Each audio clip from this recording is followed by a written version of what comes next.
The day I inherited that warehouse, my cousin hugged me and whispered, "You got the short end of the stick, honey." And I believed her. I stood in the middle of that cold, rotting building, paint peeling off the walls, pigeons nesting in the rafters, the smell of rust and old grease soaking into everything, and I thought, she's right. My parents left me nothing. But then I found the door. A door that wasn't on any blueprint.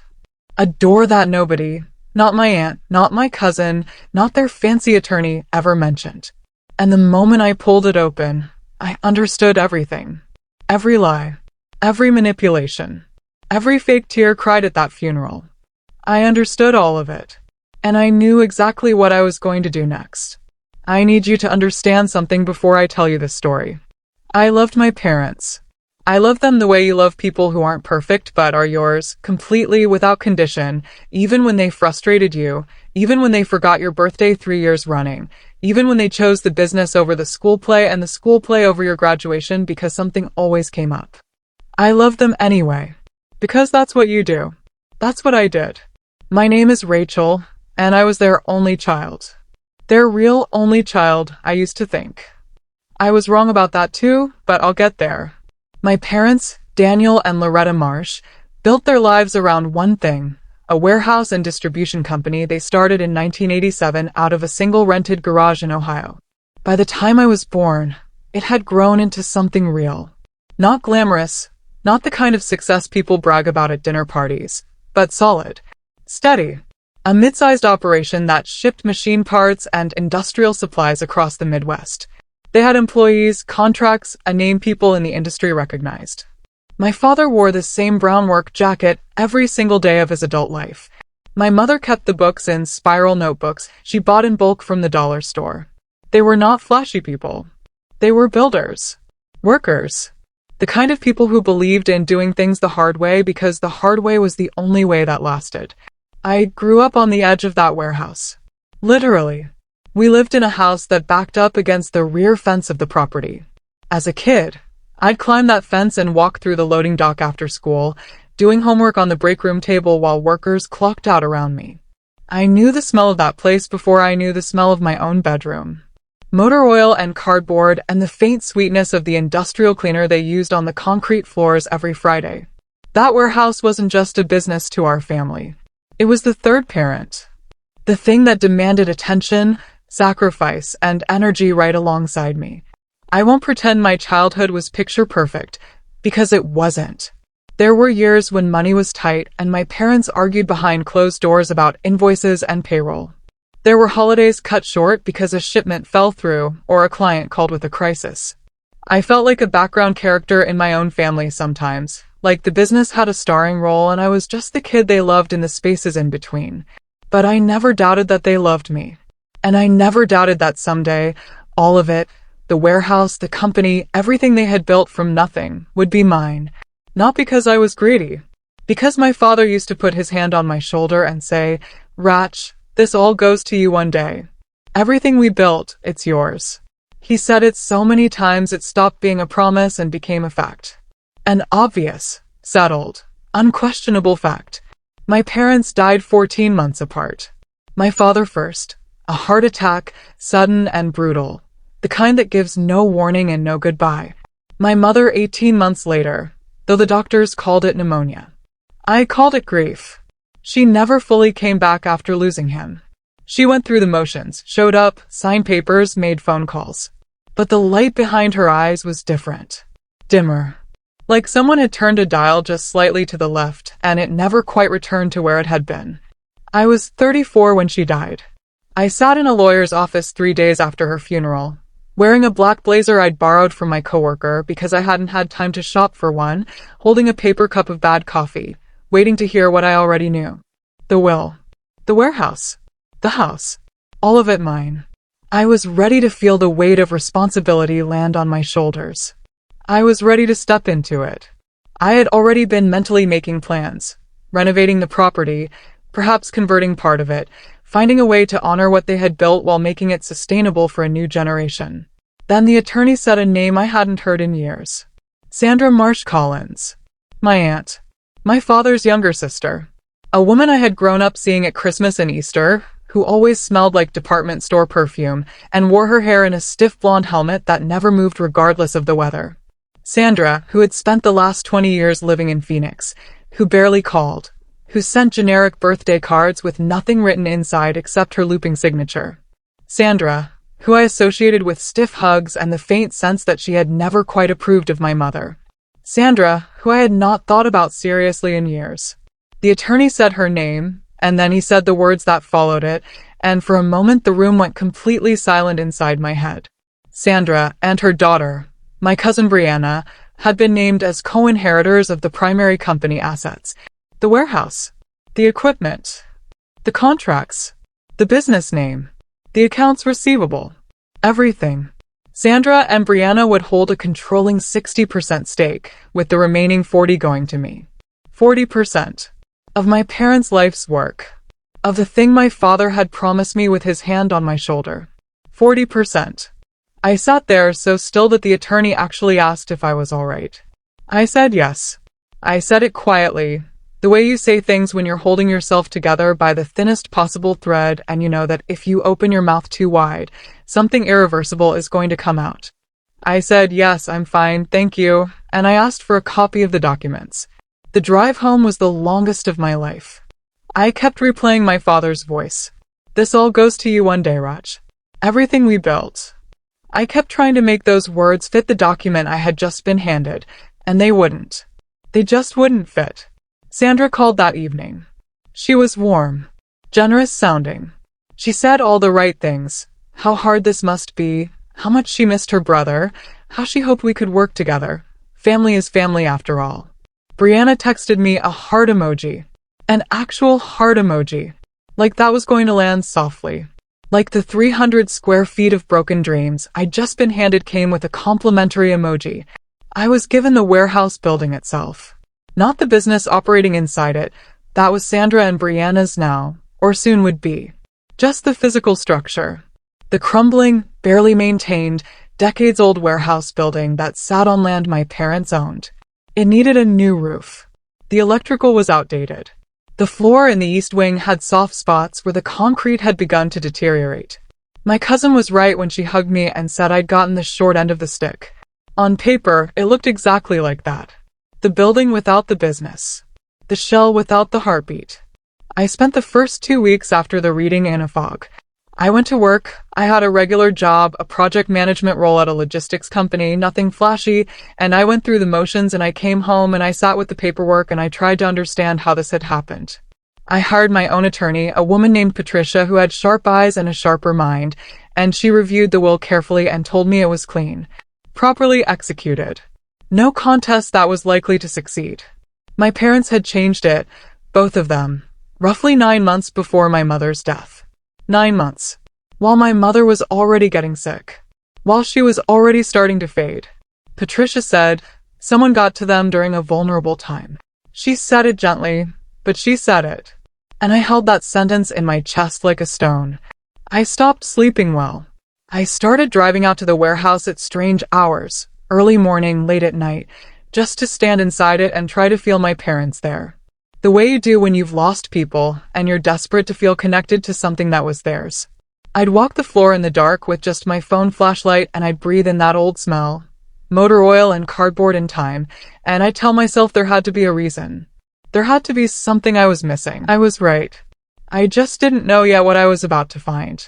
It was a Thursday afternoon in October, 3 months after the will reading, when I went in with a contractor to assess the soft spots in the east wing floor. We were walking the perimeter, tapping the concrete, marking areas that needed repair, when the contractor crouched down near the far northeast corner and said, "This section's different." I looked down. The concrete there had a different color, slightly darker, smoother, like it had been poured at a different time than the surrounding floor. And along the edge of it, barely visible under a thick coat of old paint and dust, was the outline of a seam. A rectangular seam. About 3 feet by 4 feet. The contractor looked up at me. I looked down at it. I said, "What is that?" He said, "That's a door." My hands were shaking before he even got the crowbar under the edge of it. I told myself to breathe. I told myself it was probably nothing. An old utility access, a drainage basin, something boring and practical that would explain itself immediately. But my body didn't believe that. My body already knew this was something else entirely. The door lifted with a groan that echoed through the whole east wing. Hinges that hadn't moved in years, maybe decades, screaming against the effort. Beneath it, a set of concrete steps dropped down into darkness. The contractor shone his flashlight in, and we both stood there for a moment just looking. Then I took the flashlight out of his hand and went down alone. It was a room. A real room. Maybe 20 feet by 15, with a low ceiling and dry walls and a concrete floor that was in better shape than anything above it. Someone had built this deliberately. Someone had put thought and money and intention into this space. And someone had hidden it. Along the far wall were metal shelving units. And on those shelves were boxes. Bankers' boxes, the kind with lids, the kind people use to store documents. Dozens of them. All labeled in my father's handwriting. I stood in the middle of that room and I couldn't breathe. Because I recognized his handwriting the way you recognize a loved one's voice in a crowd. Instantly, completely, with a rush of emotion that hit me so hard my eyes filled before I could stop them. My father had been down here. My father had built this. My father had stored something here that he didn't want found easily. And he hadn't told me about it. I opened the first box with my bare hands. Contracts. Old ones going back 30 years. Contracts with signatures I didn't recognize beside my father's. Partnership agreements. And there, near the bottom, in a sealed envelope, a document that made my legs go weak. A secondary will. Handwritten, signed, witnessed, and dated 4 months before my father died. Before my mother got sick. Before any of it. In his own words, in his own hand, he had written that the warehouse, the business, the property, and all associated assets were to go to me. Solely. Completely. To Rachel and Marsh. His daughter. Beneath that document was a letter. Addressed to me. I sat down on that cold concrete floor and I read it. And I learned everything. My father had suspected near the end that someone close to the family had been working to manipulate my mother after his death, someone who knew she would be vulnerable, grieving, and easier to influence alone. He had prepared this room, hidden these documents. He wrote, "If you found this, Rach, then they got to her anyway. I'm sorry I couldn't protect her better, but I left you everything you need to fight back." I wasn't sad anymore. I wasn't in shock anymore. Sitting in that cold underground room with my father's letter in my hands, something shifted inside me.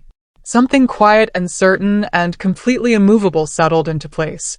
Sandra had walked into my mother's grief and rewritten my family's legacy. She had coached my mother through anew while that woman was barely holding herself together. She had taken what was mine, what my father had built for me, and she had wrapped her hands around it with a smile and a heart emoji. I stood up. I collected every box. And I called Patricia. Patricia picked up on the second ring. I didn't say hello. I said, "I found it. I found everything." There was a pause, and then she said, "Don't touch anything else. I'm on my way." What followed was 6 weeks of the most focused, quietly furious work of my entire life. Patricia brought in a document specialist who confirmed the handwritten will was legitimate, properly witnessed, legally sound, and predating the contested version by nearly 2 years. We pulled phone records. We tracked the timeline of every visit Sandra had made to my mother in those final vulnerable months. We found 2 witnesses, former employees of my parents, who had watched Sandra sit with my mother for hours at a time during the period the new will was drafted. One of them, a woman named Gloria, who had worked the front office for 18 years, told Patricia that Sandra used to arrive right after my mother's worst days. The days when she couldn't get out of bed. The days when grief pressed down hardest. Sandra would arrive with food and flowers and that stiff blonde helmet of hair, and she would stay for hours. Gloria said, "It never felt right to me. But who was I to say anything? Who was she to say anything?" That sentence burned in me. Because that's exactly what people like Sandra count on. The silence of good people who don't want to overstep. The politeness of people who assume the best. Sandra had built her entire plan on the assumption that everyone around her would stay quiet and look away and let her take what she wanted. She had underestimated one thing. She had underestimated me. We filed. Patricia was precise and relentless and absolutely magnificent. The case moved faster than I expected because the evidence was overwhelming. A prior valid will, documented proof of my mother's deteriorating mental state during the period of the revision, witness testimony, and a paper trail of Sandra's involvement that was almost insultingly obvious once you knew where to look. Sandra hired an attorney, of course. Brianna posted something vague and wounded on social media about family betrayal that I didn't dignify with a single second of my attention. The hearing was on a gray Tuesday morning in February. I wore a dark navy dress and I sat beside Patricia at that table, and I did not look at Sandra once. Not because I was afraid of her. Because she wasn't worth the energy. I had already decided that the only people in that room who mattered were the ones with the power to give me back what was mine. The judge ruled in my favor. Full inheritance. Sole ownership. The business, the contracts, the equipment, the property, everything my father had built, everything he had promised me, everything that had been quietly stolen from my grieving mother while I was busy just trying to survive my own grief. All of it returned. Sandra was required to vacate involvement in the company within 30 days. The attorney fees were assessed against her. She walked out of that courtroom without looking at me, her heels clicking against the marble floor, that stiff hair completely unmoved, as if she could maintain dignity by keeping her chin up. I watched her go. I felt nothing except a deep, settled, bone-level peace. Brianna never reached out again. Not a text. Not an email. Not even a wrong number call. That heart emoji was the last thing I ever received from her, and honestly, that is fine with me. I stood in the warehouse 3 days after the ruling. Alone this time. No contractor, no attorney, just me. I walked the whole floor. The west wing, the loading dock, the break room where I used to do homework as a kid, the east wing with its newly repaired concrete and the hidden door now propped permanently open. I walked down those steps one more time and I stood in the room my father had built for me. The room he had filled with everything I would need to protect myself. And I talked to him. Out loud, in that small underground space, I talked to my father like he could hear me. I said, "I found it, Dad. Just like you knew I would. Here's what I want you to take from my story, because I didn't go through all of this just to keep it to myself. Grief makes people vulnerable. It's not a weakness. It's the cost of loving someone deeply. And there are people in this world who see that vulnerability and calculate how to use it. They show up with food and flowers and soft voices, and they position themselves right at the center of your pain, and they start rearranging things while you're too broken to notice. Know that. Remember that. Protect yourself and the people you love during the moments when loss makes the world go blurry. And if someone has already done it to you, if you're sitting right now in your own version of that rotting warehouse, feeling like you got the short end of the stick, feeling like everything that was meant for you got quietly taken while you were busy grieving, I want you to hear me clearly. Look harder. Check the floor. There might be a door down there that nobody told you about.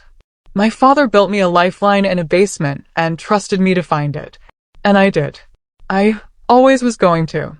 Some things are just yours, and no amount of manipulation, legal maneuvering, or stiff-haired audacity can permanently take what was built for you with love. They always leave a crack somewhere. You just have to be willing to get on your hands and knees and find it.